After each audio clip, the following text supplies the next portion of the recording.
The movie is set in the near future. After the end of a great war called the Ruin, civilization collapsed and over 90% of the population perished. Some people in North America built a community, one of true equality, whose building blocks are a set of rules. All the children born in the community learn rules like using precise language, only wearing clothes assigned to them, taking morning injections, obeying the curfew, always telling the truth, etc. No one in the community has a last name and all of their memories have been wiped out. In their world, differences are not allowed and there is no fame, no losers, or no winners. The elders eliminated all of that so there would be no conflict between anyone. Color, fear, pain, envy, and hate are alien to them and the past history of mankind has been concealed forever. The movie follows the story of a young teenager named Jonas and his best friends Asher and Fiona as they usher into adulthood.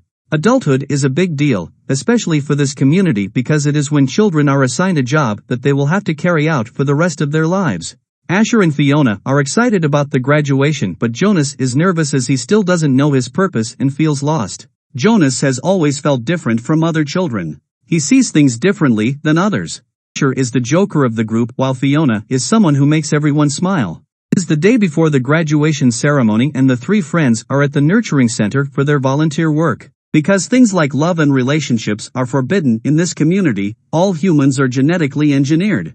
Newly born babies are kept in this center and tended to by a team of medical staff and volunteers. They are then assigned to a family, where they will continue living until they become adults. Fiona loves working with children and she wishes the elders would give her some job at the nurturing center. Jonas's father, David, who works the center, asks Fiona to calm a crying baby if she really has what it takes to become a nurse. To his surprise, she effortlessly does it with a simple touch of her hand. David then reveals that the baby's name is Gabe, and that he is just 3 months old. After finishing their shift, the trio returns to their homes before the curfew. In the next scene, Jonas is having dinner with his family, when he suddenly asks his parents if they were nervous before they were assigned to their current positions. However, David assures him that the elders have been watching him closely since he was a baby, so they know where to put him. Jonas's mother, Linda, then reveals that a local teacher has been to a rehabilitation camp of some sorts. When David asks if there was any other choice, she mentions that the other choice was a place called Elsewhere. The next day, at the annual ceremony of advancement, the chief elder of the community addresses the audience virtually through a hologram. After a while, the ceremony begins with the release of the elderly citizens, who have spent all their lives working for the community. Now, they will be sent to Elsewhere, where they will retire. Is followed by the assigning of the new children engineered by the community's geneticists. Finally, the chief elder assigns the adult kids to their positions. During the ceremony, Jonas notices an old man looking over at him. One by one each kid gets their job. Asher is given the job of a drone pilot while Fiona is assigned to be in the nurturing center, something she was dreaming of. Jonas eagerly waits for his turn but he is skipped over and all the other kids are announced. In the end, Chief Elder finally calls out his name and reveals that he hasn't been assigned a job because he has been selected for something bigger. She states that Jonas has all 4 attributes: intelligence, integrity, courage, and an ability to look beyond, all of which convince the elders to select him as the new receiver of memories. She tells a puzzled Jonas that his training involves a lot of pain that he can't even fathom.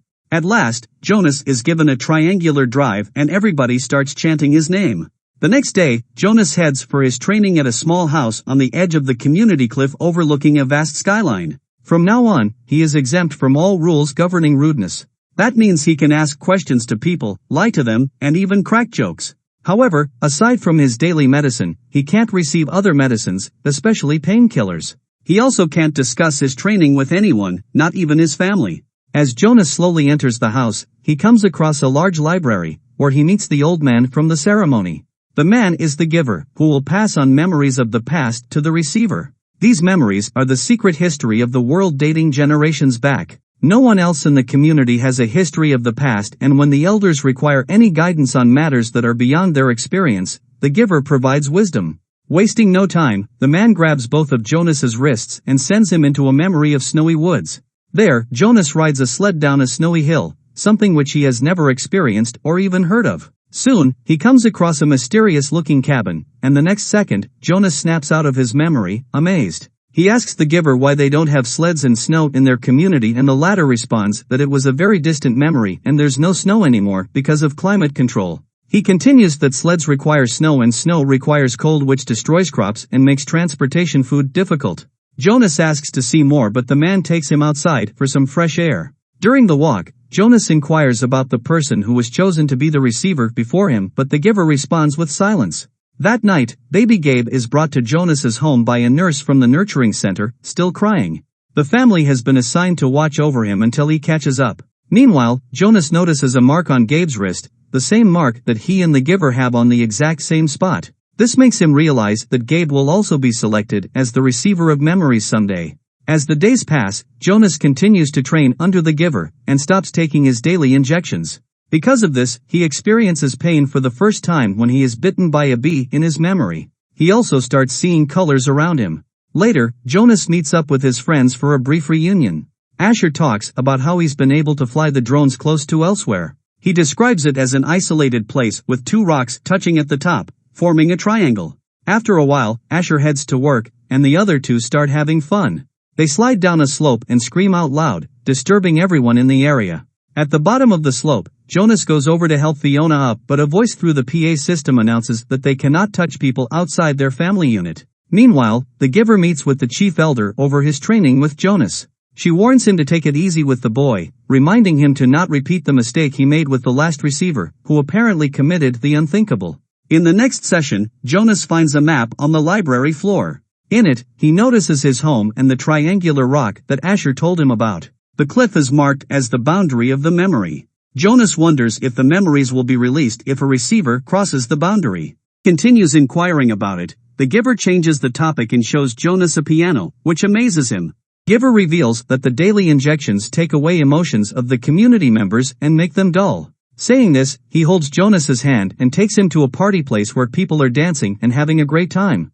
There, Jonas also sees himself kissing Fiona passionately. Over the course of the next few days, Jonas experiences all the wonders and calamities of the ancient world. He learns about different religions, cultures, and even witnesses a child being born. The giver warns him about the tremendous cruelty in the past, but Jonas insists on seeing more. His wish is eventually granted, but little did he know about the horrors he is going to witness. When Jonas sees an elephant being brutally shot down, he breaks into tears. That night at home, Jonas notices Fiona combing her hair through his window and feels a weird sensation. He thinks about it for a while and finally realizes that he is in love. Later, he asks his parents if they love him, but Linda tells him to use precise language. She mentions that the word is antiquated and that it no longer has any application. However, Jonas becomes obsessed with the word and tells baby Gabe that he loves him, causing the latter to smile. The next day, Jonas finds the giver collapsed on the floor. Worried, he rushes to his side and grabs his hand. Just then, Jonas witnesses a memory where he finds himself in the position of a soldier. His partner has been gunned down and there are dead bodies everywhere. Terrified by what he just saw, Jonas storms out of the house immediately, despite the giver's attempts to stop him. In a flashback sequence, it is revealed that the previous receiver, a teenage girl named Rosemary, was also distraught by the images she saw.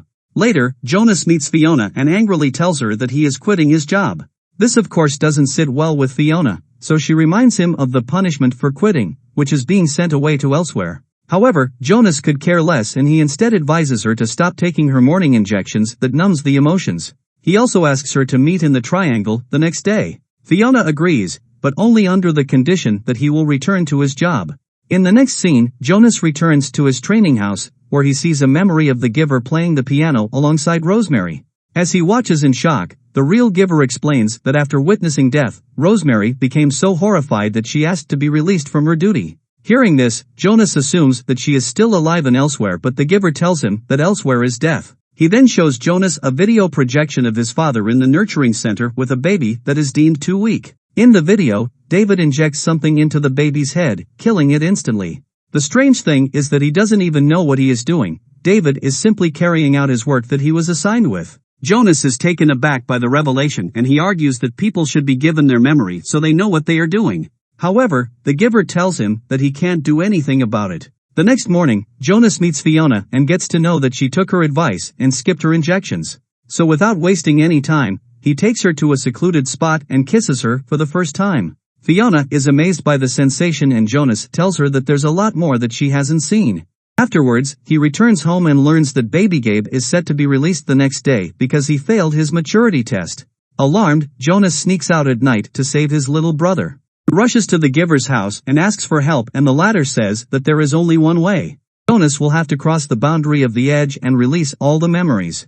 This will turn the zombie-like beings into humans once again. Meanwhile, Chief Elder finds out about Jonas's plans and immediately contacts the giver via a hologram. She wants to know his exact location, but the giver lies to her and sends her away. He then shows Jonas an array of memories to make him stronger and hands him the map before sending him off. After a while, Jonas makes it to the nurturing center, where he meets Fiona. He anxiously explains the entire predicament to her, and surprisingly, she agrees to help. The two then search for baby Gabe around the facility, and once they find him, Fiona kisses Jonas one last time. She then creates a distraction for the incoming guards, allowing Jonas enough time to escape with the baby on a motorcycle. He is still being watched by the elders though, but once he makes it outside the community, they lose track of him. As a last resort, the Chief Elder orders Asher to use his drone and finish off the runaway boys. The latter is a bit hesitant, but he agrees to do it for the sake of his people. Soon, he flies his drone outside the community and eventually locates Jonas running across the desert. Without any remorse, Asher pulls his former best friend with a beam, and it appears as if he is going to execute him. However, to everyone's surprise, he simply drops Jonas into a river, allowing them to flee. Elsewhere, the elders watch video footage of Fiona kissing and helping Jonas. Thus, she is apprehended and brought into a chamber where Jonas's father is ready to release her into elsewhere. The giver, Chief Elder, and everyone else also arrive to witness the event. The giver is against the brutality, and he tries to change the elder's decision by revealing that Rosemary was actually his own daughter. He loved her, cared for her, and wanted her to stay. But despite his will, she was sent to elsewhere, from which she never came back. The speech is a moving one, however, the Chief Elder is not fazed at all. So, she orders David to inject Fiona immediately. On the other hand, Jonas has reached a snowy place, just like he had seen in his memories. He also finds the sled, with the help of which he and Gabe finally cross the borders of the imaginary world. This triggers a massive reaction, causing all the memories and colors to return to the community. Everybody begins to feel again, and Fiona is saved from her impending demise in the nick of time. In the final scene, we see a near-frozen Jonas still carrying Gabe and walking through the bitterly cold, snowy woods. Soon, he finds the cabin from earlier in the movie. He thinks he hears people inside singing, though it could merely be an echo. Whatever happens, Jonas acknowledges that the giver has given him and his brother a new hope. The movie ends as Jonas and the infant Gabe enter the cabin.